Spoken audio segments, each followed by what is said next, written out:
Actually, yung abundance, ito yung abundance of money, guys, no? Nasa paligid nyo lang ito, guys, pero hindi nyo siya nakikita, hindi nyo siya napapansin, mga kapiksi, because you're too focused sa mga problema and challenges na pinagdadaanan nyo. Ibig sabihin nito, guys, hindi pumapasok yung biyaya or yung blessing sa buhay nyo kasi nauunahan kayo ng mga limiting beliefs or nauunahan kayo ng mga maling perception about money, about kasaganaan, ganyan. Kaya hindi siya pumapasok. In short, guys, meron kayong money blocks, no?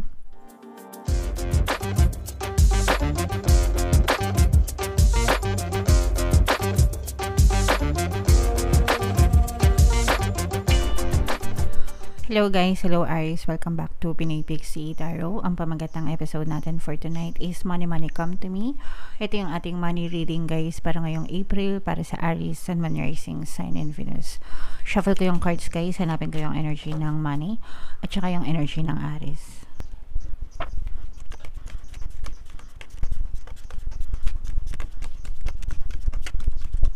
So ito yung money energy, mga kapiksi. Ngayon naman hanapin natin yung energy ng Aries. Ito, guys. So, Aries, kayo ay na-represent ng King of Wands sa ating spread. Ito yung combination, guys, ng positive and negative energy. General reading lang, guys. Pwedeng mag-resonate, pwedeng hindi. Meron din presence dito ng water sign, Cancer, Pisces, Scorpio. For some of you, you may be dealing with the water sign. For some of you, maaaring may water element kayo sa inyong natal chart, mga kapiksi. So, yung iba sa inyo, guys, medyo nai-stress, no? Kasi may mga responsibilities or obligations kayo na hindi nyo alam kung saan nyo kukunin. Ibig sabihin nito, guys, pwedeng for some of you, nagkakaroon kayo ng mga extra na expenses na hindi siya kasama sa budget nyo, guys.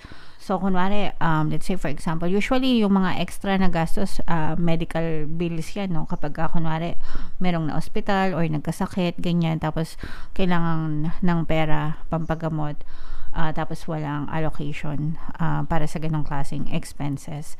So, medyo mabigat siya para sa inyo, mga kapiksi. Okay?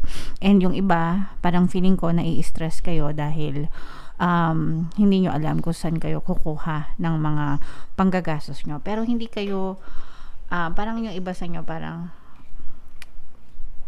ganun nga, nai-stress. Pero wag kayong mag-alala, guys, kasi merong kayong financial aid, financial support, financial na tulong na matatanggap, especially sa mga gipet or dun sa mga kailangan talaga. Pwedeng may mautangan kayo or merong magpaluwal, magpahiram ng pera sa inyo, mga kapiksi. Actually, yung abundance, ito yung abundance of money, guys, no? Nasa paligid nyo lang ito, guys, pero hindi nyo siya nakikita, hindi nyo siya napapansin, mga kapiksi, because you're too focused sa mga problema and challenges na pinagdadaanan nyo. Ibig sabihin nito, guys, hindi pumapasok yung biyaya or yung blessing sa buhay nyo kasi nauunahan kayo ng mga limiting beliefs or nauunahan kayo ng mga maling perception about money, about kasaganaan, ganyan. Kaya hindi siya pumapasok. In short, guys, meron kayong money blocks, no? Yung iba sa inyo, may mga money blocks. Hindi sa lahat, no? Pero yung iba sa inyo, may mga money blocks kayo. Kaya kahit anong sikap nyo, kahit anong kilos nyo sa buhay nyo, ganyan, parang feeling nyo mabilis mawala yung pera, o kaya naman parang dumadaan lang talaga sa palad nyo, mga kapiksi, yung pera tuwing nagkakapera kayo. Yes, meron nga kayong source of income. Yes, pwedeng malaki yung kinikita nyo, pero kapag dumadating na siya sa inyo, parang ambilis niyang mawala, mga kapiksi. Parang literal na dumadaan lang talaga siya, nakikiraan lang sa palad nyo, guys. Okay? So, ganun yung nakikita natin. And maaaring meron kayong mga subconscious blocks, guys, no? Yung nakikita natin dito na dahilan kung bakit hindi nagstay sa inyo yung pera or mabilis mawala sa inyo yung pera. So, meron tayo, guys, na course na ino-offer sa mga gusto lang, no? Para mag-manifest kayo ng abundance and mawala yung mga subconscious blocks nyo, guys. So, tingnan pa natin. Meron kayong mga manifestation. Meron kayong mga manifestation, guys. Pero ito, meron presence dito ng Earth sign, Capricorn, Taurus, Virgo, at saka Air sign, Aquarius, Gemini, Libra. Ito yun, guys. Merong nag-aalok sa inyo, nag-o-offer sa inyo na mag-invest ganyan, or open ng account, mga ganyan. May mga invite, pero this is fraud. And fraud, ibig sabihin, scam, mga kapiksi. So, mag-ingat kayo. Listen to your intuition, guys, no? Makinig kayo sa intuition nyo. If something feels off, kapag ka hindi kayo komportable, mararamdaman nyo naman yun, guys, because your spirit guides are always guiding you, mga kapiksi, no? Lalo na yung mga get rich quick scheme, yung mga sinasabi ni na Mare, ni na Pare na, uy Mars, maglagay ka ng pera dito, wala ka nang gagawin, mag-open account ka lang, kikita ka na, ganyan. So, yung mga ganong klase ng pitch, mga kapiksi, more often than not, scam yung mga ganon. Kahit na meron pa silang mga feedback na sinishare ganyan, sometimes, tawag dito, gawa-gawa lang para makaakit sila ng mga investors ko, no? Pero hindi siya totoo. So, make sure na kapag nag-i-invest kayo, pag-aralan nyo mabuti. Ito guys, gabayan kayo ng inyong intuition, mga kapiksi, okay? Someone is watching you, somebody is watching you, may naiinggit sa inyo, mga kapiksi, and there are people na parang gusto nila kayong hilahin pababa, no? So, pag gusto nila kayong hilahin pababa, mga kapiksi, isa lang ibig sabihin, no, nasa taas kayo nila. 'Di ba? Kasi hindi naman nila kayo hilahin pababa kung nasa baba na kayo. So, kung gusto nila kayong hilahin pababa, ibig sabihin, nasa taas kayo nila. So, for some of you, pwedeng nakakaluwag-luwag kayo, guys. Kaya gusto nila kayong hilahin pababa. So, mag-ingat kayo, guys, sa mga pinagkakatiwalaan nyo pagdating sa pera, pagdating sa investment, ganyan, para hindi kayo maloko ng big time, okay? And then, you have to watch over your blocks, mga kapiksi, kasi yung kasaganaan nasa paligid nyo lang, pero again, yung iba sa inyo, hindi siya pumapasok because of your limiting beliefs, mga kapiksi, or yung mga doubts and fears nyo, ganyan, na nagiging balakid para sa masaganang pagpasok ng pera sa buhay nyo. So, pagdating sa pera, guys, I'm sharing always 3 affirmations. Una, yung money, money come to me. Nasa thumbnail na nga natin, no? So, i-comment nyo yan sa baba. Money, money come to me. Palagi ako may pera, palagi ako nagkakapera. I am the queen of abundance. I am the king of abundance kung lalaki kayo. So, yung mga money affirmations na yan, guys, gawin yung habit, palagi nyo lang sabihin, para ma-reprogram ang inyong subconscious mind and maranasan nyo yung blessings, pagpasok ng blessings sa buhay nyo. Alright? So, yeah. Comment down below, Aries, if feeling nyo nakaresonate kayo dyan. Tingnan natin itong mga money manifesting techniques for you, guys. Shuffle ko muna habang sinashuffle ko to. Panoorin nyo muna itong video natin regarding sa ating paano mag-manifest ng abundance video course. Kapiksi, sawa ka na ba sa mga struggles at hirap sa buhay mo? Masipag ka ba at masikap sa buhay ngunit hindi ka pa rin umaasenso? Ilang beses ka na bang nag-attempt magnegosyo at mag-invest pero palagi ka pa rin nalulugi? Sa pagkakataon na ito ay maaaring may subconscious beliefs ka na nagiging balakid sa iyong pag-unlad at pagyaman. Introducing, paano mag-manifest ng abundance video course. Dito ay matututunan mong ma-overcome ang mga balakid mo para tuluyan ka ng umunlad, umasenso, sumagana, maging matagumpay, successful at maswerte sa iyong kabuhayan, pera, trabaho, negosyo, salapi at kaperahan ng bonggang-bongga. Dali, mag-send na ng email sa pinoypixitaro@gmail.com at simulan na ang iyong pagyaman ngayon. Alright.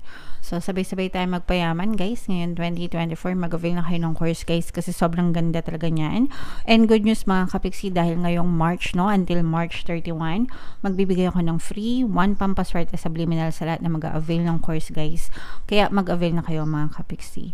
And meron din tayong email coaching, manifest your desires using the law of attraction. If meron kayo, guys, mga specific na gusto nyong i-manifest, pwedeng love and relationship, mga kapiksi, pwedeng money or career, pwede kayo magpabook ng email coaching session with me. Mag-send lang kayo, guys, ng email sa pinoypixitaro@gmail.com. So, ito, guys, ito yung money manifesting technique para sa inyo. Nakuha natin desire. Go window shopping. Gaze at all the items you would love to own. Imagine using them and enjoying them. Regularly repeating this exercise will help to attract the things you long to have. So, ito guys, napakabisang technique na to. Window shopping, pwedeng online mga kapiksi kasi uso na yung mga online shopping ngayon, no? Or pwede rin na literal na pumunta kayo sa mall kung gusto nyo and mag-window shopping kayo ng mga items or mga bagay na gusto nyong ma-achieve sa buhay. So, and then imagine using them and enjoying them. So, i-share ko sa inyo yung story ko, no? Sa sarili ko tong story using this technique. Dati kasi wala akong hikaw. Gusto ko magkaroon ng hikaw, earrings, no? So, ang ginawa ko sa Shopee lang naman, hello Shopee, baka naman. Naghanap ako ng mga earrings. Hindi ko naman kailangan ng ng mamahalin na earrings. Basta gusto ko lang magkaroon ng hikaw. So, hanap-hanap ako sa Shopee. Siguro mga ilang araw din akong nag-browse ng mga earrings sa Shopee, ganyan. Tapos, tinitingnan ko lang, syempre maganda yung earrings, ganyan. And then, after a few days, umuwi yung best friend ko galing Dubai. And ang pasalubong niya sa akin is earrings, no? Hikaw, okay? So, that's how that's how manifestation works, mga kapiksi. If you have a certain desire, tapos wala kayong block, no? Mabilis lang siyang mag-manifest.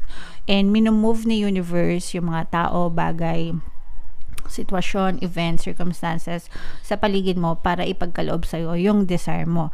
So, during that time, ang desire ko is magkaroon ng hikaw. Pwede naman akong bumili pero hindi ko siya ginawa. Pero dineliver pa rin siya sa akin ni universe using yung friend ko. So, minove niya yung friend ko para bigyan ako ng hikaw. Okay? Pero hindi ko yun sinabi sa friend ko na gusto ko magkahikaw. Basta na-surprise na lang ako na ang pasalubong niya sa akin ay hikaw.